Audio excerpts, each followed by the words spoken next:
Biggest question is everyone probably wants to ask, what the fuck is it?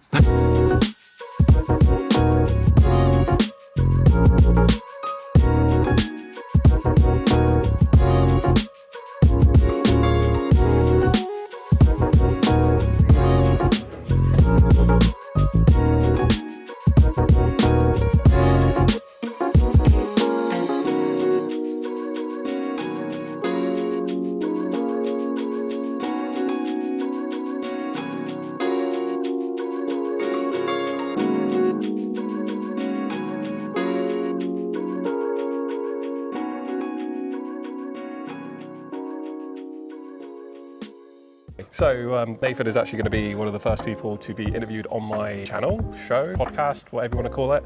I already know Nathan has on a social level anyway, so it's going to be a little bit jarring for me to ask him questions about something that I semi-know about already, but at least... Nice. Semi. So the idea being is that we can obviously talk a bit about it and just see what the crack is. So obviously I can introduce it to you guys who are watching, and he can explain a little bit more while we're going through it.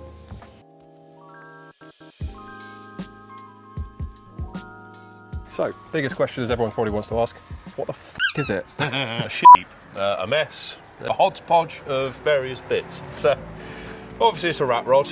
It's a mixture of various London taxis. So, the chassis is a 71 Austin FX4 taxi, and the body is a later model Fairway taxi. Okay. Practically the same, slight differences. I'm sure some purists out there would stab me for that, but you know. So what's the size of this engine? What are we talking? So the engine is out of the later Fairway model. Yep. It is brain's gone dead now, 2.6, 2.8? Thought you said it was 2.8 at one point. 2 point something, yeah. Turbo diesel. Yeah. It's actually the same one that they get in a Nissan Terrano, so it's a Nissan block. A lot of the bits that made up the Fairway taxis were nicked off of other cars. Yeah. So Nissan engine lump, don't know what the gearbox is out of. Nope. Rear end is out of a Transit. Okay. Yeah. And then the hubs, which are even more confusing, apparently come from an Iveco Daily. So it's a 6-stud wheel. They're the same stud pattern as an Iveco Daily. Yeah. The wheel offsets are different.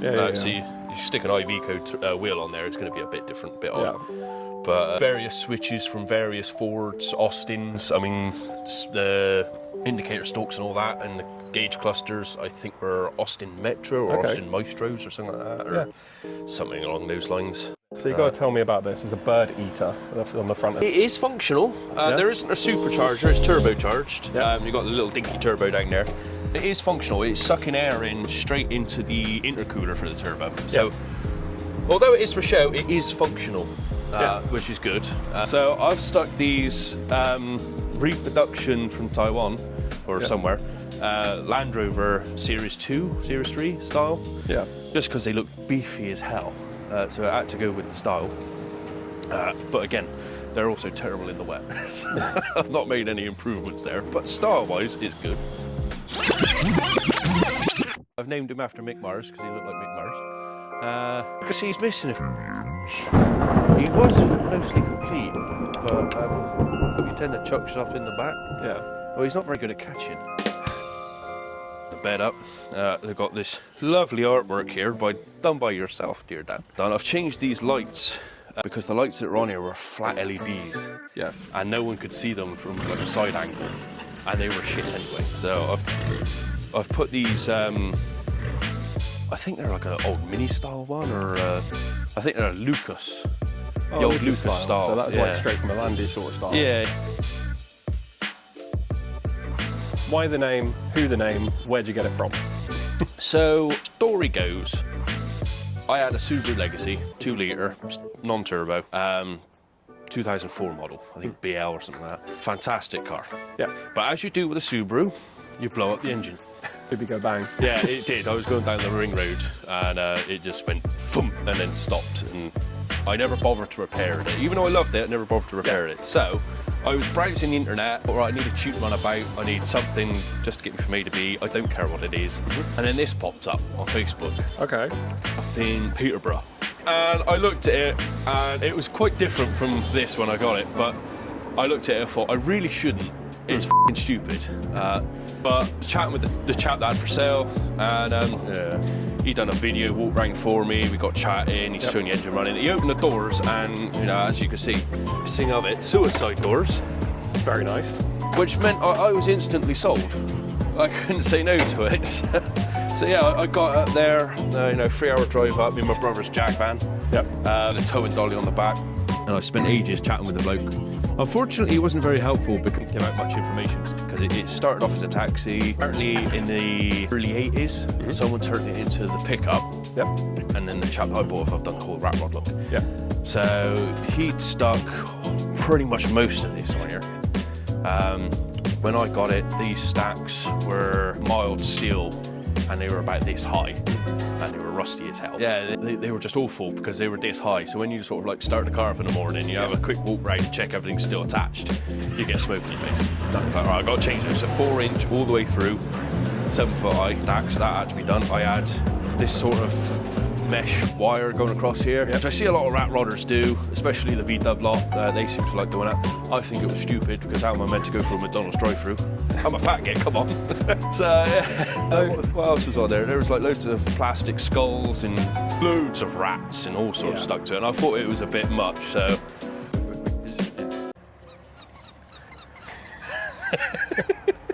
I've cut a lot off of it. On the front there was this twisted rebar, and it was sort of coming down here, and it had African masks on, and it looked cool. Yeah, but it done all as a mudguard. Part of that actually is that. Oh yeah. That's kind of, and the remnants of these chains that come down to hold the grill on. Yeah, but they didn't actually hold the grill on, and the welds broke. So again, it's like, well, I'll cut them off. Right. Not only is it this, but you obviously have a few other projects that are in the fire. So what's the plan? Well, plan with this. A, fix it.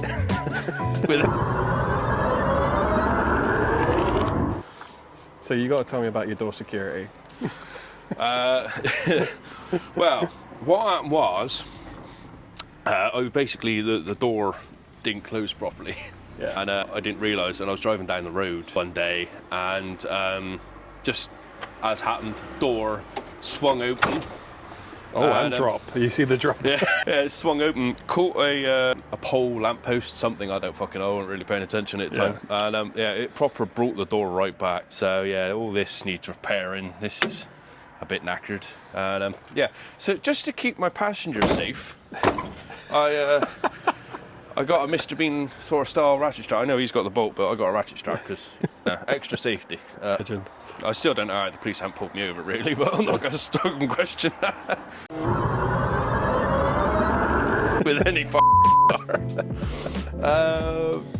I mean, really, there's not much I want to do to it. I want to put a bigger turbo on it. Yeah. And they had a rolling road, so I took it on there, and it got like 91 horsepower, which for a 71 or whatever age car it is, you know, it's pretty decent. But all right, I'll get a few more out there. Maybe see if there's a limited slip diff that'll fit in the back so I can go skidding, or just weld it if I'm lazy. But you know, apart from that, I mean, I think the only major thing I'd like to do with this, I'd like to chop the top. Chop the top? I'd like to chop the top because you've got a lot of headroom in there, and I think it would look just fucking sick as hell just to chop the roof. I mean, has this been lowered in any way, shape or form?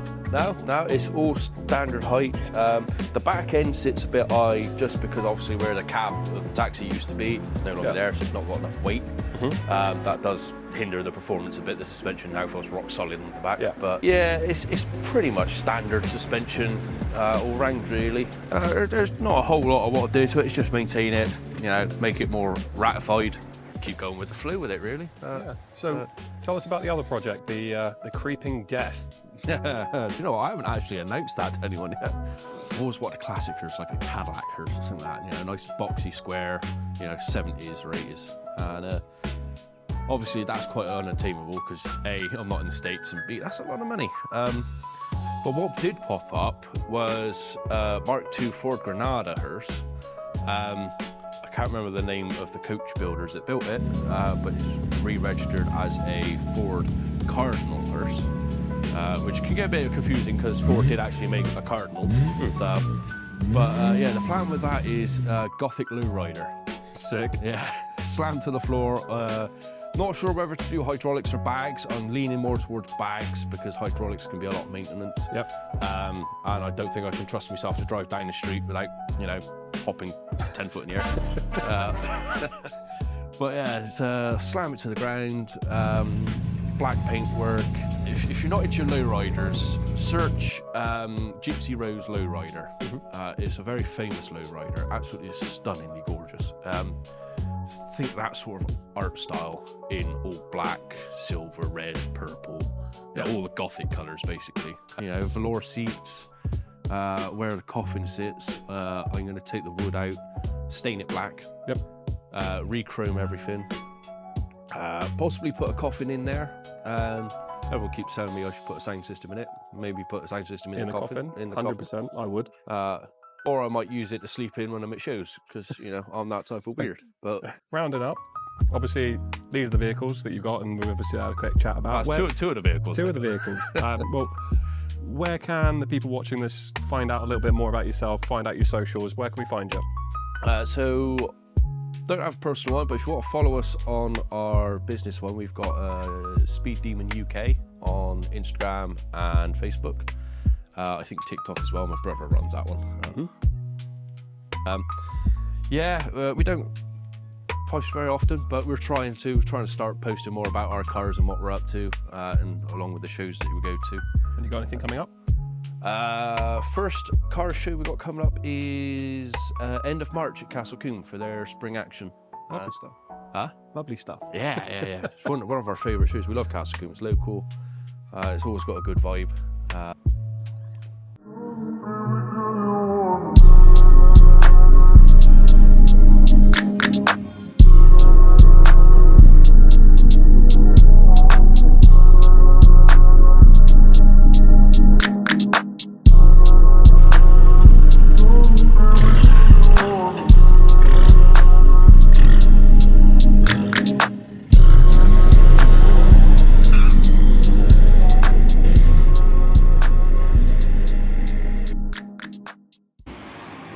And there you go. First episode recorded. Hopefully it was a decent one. Obviously need to edit, put it together and see what happens. So peace out.